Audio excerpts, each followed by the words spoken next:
যে সেনাবাহিনী কেন নীরব থেকেছে, তাদের মধ্যে একটা অপরাধ বোধ ছিল এবং এই অপরাধ বোধ তারা ঢাকতে চেয়েছে। কারণ এই সেনাবাহিনী তো আয়নাঘর তৈরি করেছিল, আমাদের ভুললে চলবে না। তো এই সেনাবাহিনী আয়নাঘরের স্রষ্টা ছিল। আর জামাতের প্রশ্ন বিভ্রান্তিকর, জামাত কেন রেসপন্ড করলো না? এটা জামাতের কিছু কিছু রাজনীতি কনফিউজিং এবং ভুল বার্তা দিচ্ছে। যেমন ধরুন জামাতের আমির ডক্টর শফিক কিছুদিন আগে লন্ডনে গিয়ে একটা সবাই বোধহয় বলেছিলেন যে আমাদের সবসময় ফ্যাসিবাদ ফ্যাসিবাদ এটা বলা উচিত না, প্রতিদিন ফ্যাসিস্ট বলা উচিত না, মানে সমাজে একটা তাতে এক ধরনের ঘৃণা তৈরি হবে, মানে উনি খুব ভালো ভালো কথা বলার চেষ্টা করছিলেন। তো এই সমস্ত কথার মাধ্যমে আসলে জামাতের আমির কি আওয়ামী লীগের ভোট পেতে চাচ্ছেন আমি জানি না, এটা কি কারণে তিনি এটা করেছেন, কিংবা তিনি কি ভারতকে খুশি করতে চাচ্ছেন।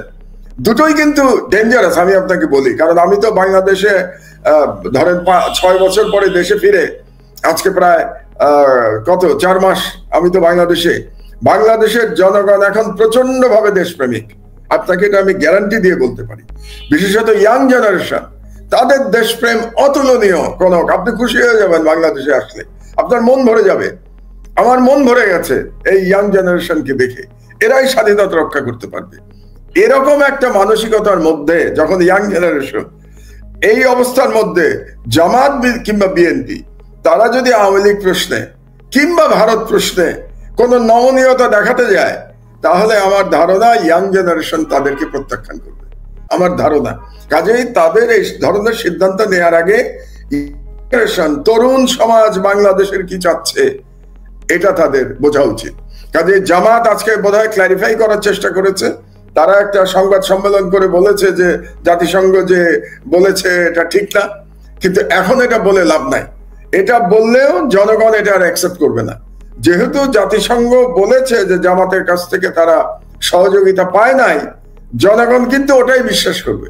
জামাত এখন যতই এটা ক্ল্যারিফাই করার চেষ্টা করুক, তাতে লাভ হবে না। সুতরাং জামাত যদি সহযোগিতা না করে থাকে, তাহলে আমি বলবো জামাত আর একটা পলিটিক্যাল ব্লান্ডার করেছে। জামাত তো অনেক পলিটিক্যাল ব্লান্ডার করেছে তাদের এই স্বাধীনতা উত্তর বা স্বাধীনতার সময় থেকে বাংলাদেশে। এর মধ্যে আর একটা ব্লান্ডার তারা করেছে জাতিসংঘের সাথে সহযোগিতা না করে, যদি তারা সহযোগিতা না করে থাকে। না, তবে আমরা ধরেন আর্মির একটা সুনির্দিষ্ট বক্তব্য চাই, মানে অপরাধ বোধ বলে তো আমরা বলছি, কিন্তু তাদের একটা বক্তব্য চাই আমরা। পাশাপাশি জামাতের একটা সুনির্দিষ্ট ব্যাখ্যা আসা উচিত যে কি পরিস্থিতিতে তারা এরকম একটা ভয়াবহ ঘটনায় জাতিসংঘকে সহযোগিতা করলো না, যেটা জাতিসংঘকে বলতে হচ্ছে। পাশাপাশি আপনি যদি দেখেন যে আর্মি গ্রেডেড বুলেটের কথা কিন্তু বলছে জাতিসংঘের রিপোর্টে, এবং বলা হচ্ছে যে সেই বুলেট, যে বুলেট আপনার বুলেট প্রুফ, মানে বর্ম ভেদ করে ঢুকে যায়, এত শক্তিশালী বুলেট এখানে ব্যবহার করা হয়েছে। তা আমার মনে হয় সেনাবাহিনী ছাড়া আর কারো কাছে বুলেট থাকার কথা না। আর্মি, র্যাব, বিজেপি এইসব জায়গায় আমার মনে হয় যে এখানে একটা আলাদা একটা তদন্ত হওয়া উচিত যে কারা কিভাবে। না, আর্মি আরেকটা কথা বলি আমি ভুলে যাওয়ার আগে, কনক, যে আর্মির স্বার্থে এটা করা উচিত। কারণ বাংলাদেশ আর্মি পিস কিপিং এ তারা 1 নম্বর, আপনি তো জানেন, জাতিসংঘের পিস কিপিং এ। এই রিপোর্ট কিন্তু আর্মির রেপুটেশনের জন্য খুবই ক্ষতিকারক একটা রিপোর্ট, জাতিসংঘের রিপোর্ট। এখন যদি প্রশ্ন ওঠে যে আর্মি নিজের দেশের মানুষের উপর গুলি চালিয়েছে, নিজের দেশের মানুষকে হত্যা করেছে, সেই আর্মিকে আমরা জাতিসংঘের পিস মিশনে চাই না, তাতে তো বাংলাদেশের সেনাবাহিনীর ক্ষতি হবে, বাংলাদেশের ক্ষতি হবে। আমরা তো চাই না এই ক্ষতি হোক বাংলাদেশের বা বাংলাদেশের সেনাবাহিনীর। কাজে আমি আহ্বান জানাবো আজকের আপনার এই টকশোর মাধ্যমে জেনারেল ওয়াকার এবং সব জেনারেল সাহেবদের যে আপনারা নিজের উদ্যোগে এই তদন্ত করুন এবং বিচার করুন। যারা 3 তারিখের আগে কিংবা পরে নিরস্ত্র জনগণের উপরে গুলি চালিয়েছে, তাদের বিচার হওয়া দরকার। তাদেরকে চিহ্নিত করুন আপনারা। এবং শুধু এটা তো নয় মাহমুদ ভাই, আপনি তো জানেন যে এটা আরেকটা ঝুঁকি নিয়েছে বাংলাদেশ আর্মি, যে ধরেন আমাদের সেনাবাহিনী যে শুধু পিস কিপিং এ কাজ করে তা তো না, আমাদের এখান থেকে কিন্তু বহু এপিসি, বহু অস্ত্র, বহু কিছু ভাড়ায়ও খাটে কিন্তু বিভিন্ন দেশে। এটা থেকে বাংলাদেশটা ভালো আর্ন করে, গরিব দেশ হিসেবে এই সুযোগটা বাংলাদেশকে দেওয়া হয়েছে। তো এগুলো তো ঝুঁকির মুখে পড়ে যাচ্ছে যদি আপনি জাতিসংঘকে সহযোগিতা না করেন।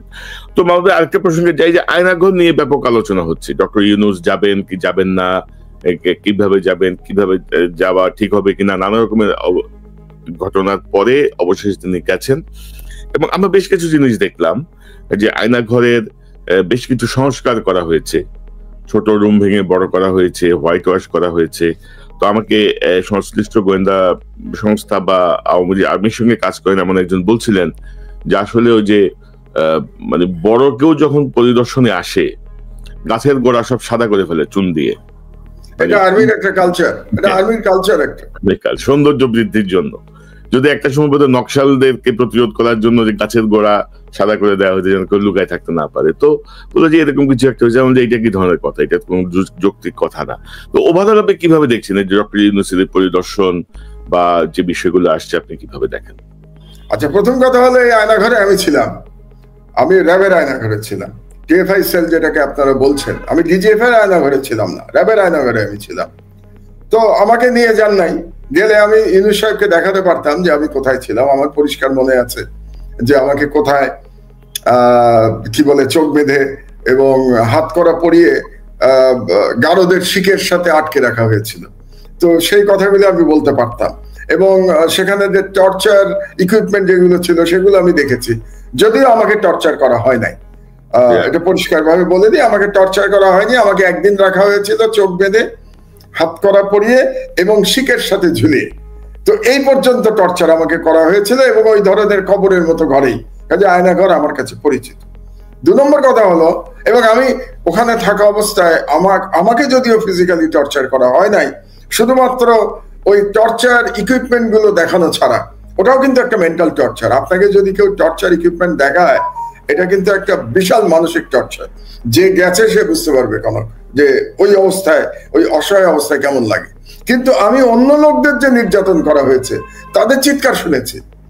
পাশের ছেলেই তো হয়তো আহত একজন আছেন, তাদের কিন্তু চিৎকার আমি সর্বক্ষণ শুনতে পেয়েছি। কাজে আমি জানি সেখানে টর্চার করা হয়েছে। আর দ্বিতীয় কথা হলো যে ইউনূস সাহেব অনেক দেরি করে গেছেন, এখানে আরো আগে যাওয়া উচিত ছিল। কিন্তু দেরি করার জন্য আমি যেটা আমার সোর্সের মাধ্যমে শুনতে পেয়েছি, একটা পত্রিকা চালাই, বুঝতেই তো পারেন কনক, আমাদের অনেক সোর্স আছে, যেমন আপনার অনেক সোর্স আছে, তো সেরকম আমাদের নানা রকম সোর্স আছে। আমি শুনেছি সেনাবাহিনী থেকে নাকি বাধা ছিল, তারা চায় না ইউনূস সাহেব এটা দেখতে যান। তো সেনাবাহিনী এটা বাধা দিয়ে অন্যায় করেছে, তাদের উচিত হয় নাই। অন্যের অপরাধ আপনি কেন নিজের কাঁধে নিচ্ছেন? আমি ওয়াকার সাহেবকে এটাই বলবো, কারণ আমি বিশ্বাস করতে চাই যে উনি এইসব আয়নাঘরের দায়িত্ব ছিলেন না। তো উনি যদি আয়নাঘরের দায়িত্বে না থাকবেন, তাহলে এটা দেখলে সমস্যা কোথায়? তার তো উল্টা সহযোগিতা করা উচিত ছিল ইউনূস সাহেবকে, বরং ইউনূস সাহেবকে নিয়ে দেখানো উচিত ছিল, আর্মি চিফের নিজেরই উপস্থিত থাকা উচিত ছিল। এবং তারপরেও আমি বলবো, দেরিতে হলেও ইউনূস সাহেব গেছেন, বিদেশি সাংবাদিকদের নিয়ে গেছেন, এবং জনগণের কাছে এটা আরো পরিষ্কার হয়েছে। এবং কাকতালীয় ভাবে, এটাও কিন্তু ইন্টারেস্টিং কনক, যে দিনে ইউনূস সাহেব গেছেন ওই দিনেই কিন্তু জাতিসংঘ রিপোর্ট বের হয়েছে।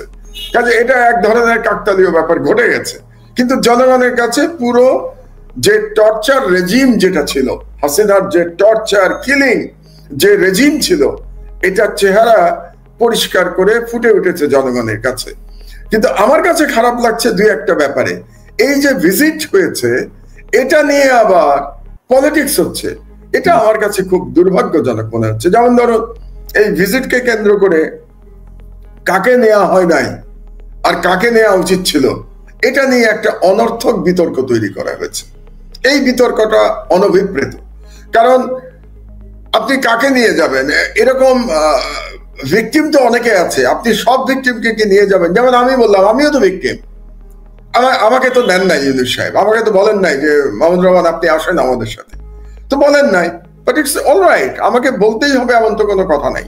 তারপরে ভিকটিমের ফ্যামিলি নিয়ে কথা উঠছে, তো ভিকটিমের ফ্যামিলি নিয়ে যদি কথা ওঠে, কোনো ভিকটিমের ফ্যামিলি তো অনেক, আমরা তো জানি মিনিমাম 600 মানুষ গুম হয়ে গেছে, এবং আরো কয়েক হাজার এই আয়নাঘরে বন্দী ছিল। তো ফ্যামিলি নিতে গেলে তো আপনাকে হাজার হাজার লোক নিয়ে যেতে হবে। এবং এই কারণে একটা দাবি উঠতে শুরু করেছে যে আদিলুর রহমান খানকে পদত্যাগ করতে হবে। খুব দুর্ভাগ্যজনক, কারণ এই আদিলুর রহমান খান বাংলাদেশে সব থেকে বেশি মানবাধিকারের জন্য লড়াই করেছে। এই আদিলুর রহমান খান সেনাবাহিনীর মানে ডিজিএফ এর ভয় না পেয়ে এই আয়নাঘর এবং টর্চার দুনিয়ার সামনে তুলে ধরেছে দিনের পর দিন। এবং পুরো উপদেষ্টা পরিষদে যদি ব্যক্তিগতভাবে কেউ ভিকটিম হয়ে থাকে তাহলে সেটা আদিলুর রহমান খান। তিনি জেলে গেছেন, তার সহকর্মী জেলে গেছে, তাদের মামলায় সাজা হয়েছে, তা আমরা তিনি রিমান্ডে গেছেন, আর আজকে আদিলুর রহমান খানকে আপনি পদত্যাগ করতে বলছেন। এটা খুবই দুর্ভাগ্যজনক। কাজে আজকে দাবি ওঠা উচিত ছিল সবার পক্ষ থেকে যে আয়নাঘর যারা বানিয়েছে তাদের সাজা দিতে হবে, তাই না? আর্মির মধ্যে যারা আয়নাঘর বানিয়েছে তাদেরকে চিহ্নিত করতে হবে, পুলিশের মধ্যে যারা আয়নাঘরে নিয়ে মানুষ খুন করেছে তাদেরকে চিহ্নিত করতে হবে, তাদের বিচার হতে হবে। তা না করে আমরা যে বিতর্ক তৈরি শুরু করেছি যে কে গেল আর কে গেল না, এতে করে আমাদের লড়াইটা দুর্বল হচ্ছে।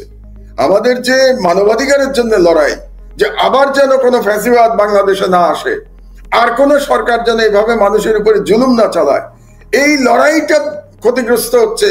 এইটা বলতে গিয়ে আমাকে নিল না কেন, আমাকে সম্মান দিল না কেন, এই লড়াইতে আমাদের মানে আমি একজন বর্ষিয়ান নাগরিক হিসাবে সবাইকে বলবো, দয়া করে আপনারা এই অনর্থক কাদা ছেড়াছড়ি করবেন না।